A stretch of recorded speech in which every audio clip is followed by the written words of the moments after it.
જ્યાં મનરેગા કૌભાંડને લઈને ચૈતર વસાવાએ કોંગ્રેસ પર પ્રહાર કર્યા છે।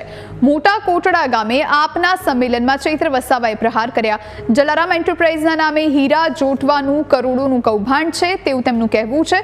ભરૂચમાં ફરિયાદ થઈ, નર્મદાની છોટાઉદેપુરમાં પણ ફરિયાદ થશે।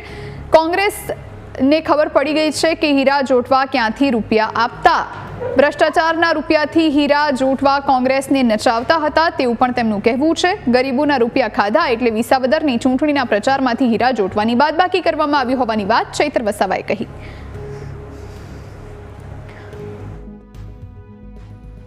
જલારામ એન્ટરપ્રાઇઝ સુપાસી ગામ, વેરાવળ તાલુકો અને ગીર સોમનાથ જિલ્લાની છે, જે કોંગ્રેસના પ્રદેશના નેતા છે હીરાભાઈ જોટવાની છે।